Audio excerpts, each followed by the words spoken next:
Mga ka-showbiz, iniintriga ng mga netizen si Bea Alonzo ngayon dahil napansin nilang hindi nasuot ng aktres ang engagement ring nila ni Dominic Roque. Kinakabahan ngayon ang mga fans ni Bea at Dominic. Napansin nila ito sa ilang latest post ni Bea sa Instagram nitong January. Pinuna rin nila na lately raw ay walang post ang engaged couple na magkasama. Bukod dito, hindi na rin daw nila-like ng Bea Dom ang post ng isa't isa sa social media. Bakit kinakabahan ako? They are not clicking likes to each other post anymore. I smell something. Dati pala comment si Bea sa mga post niya, even likes react. Pero this past few days or weeks, wala na. Same with Bea's IG. Sana okay lang kayo, say naman ang isa. Parang ang wala na silang pinopost tapos di na rin sinusuot ni Bea yung engagement ring na binigay ni Dom, sabi ng isa. Bakit di nasuot ang engagement ring? Comment naman ng isa. Kamakailan lamang ay ipinasilip pa ng aktres sa kanyang vlog ang pamamasyal nila ng kanyang fiancé sa Japan. Isa na rito ang Mount Moiwa na matatagpuan sa Sapporo. Sa Mount Moiwa, nakijoin sina Bea at Dominic sa trend na paglalagay ng pangalan nila sa love padlock. At saka ito kinakandado sa railing ng Bell of Happiness.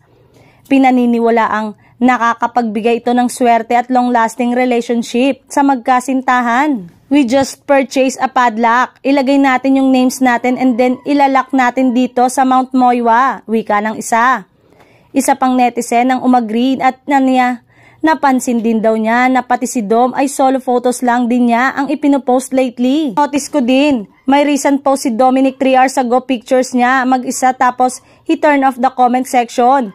Hope everything is okay. Siguro busy silang dalawa preparing for their wedding, komento ng netizen.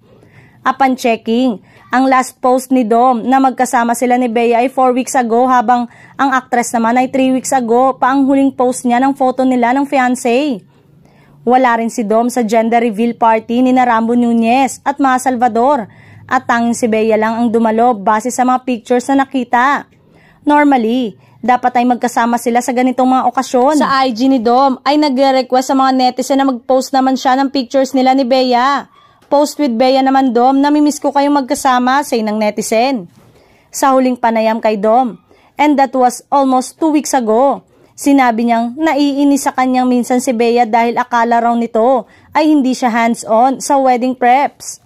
Pero sinabi rin niya ay dapat na matapos na nila ang mga important details sa wedding at magdi-distribute na raw sila ng save the date card sa mga guest. Sa ngayon ay wala pang reaksyon sina Bea at Dominic tungkol sa pangamba ng kanilang mga fans.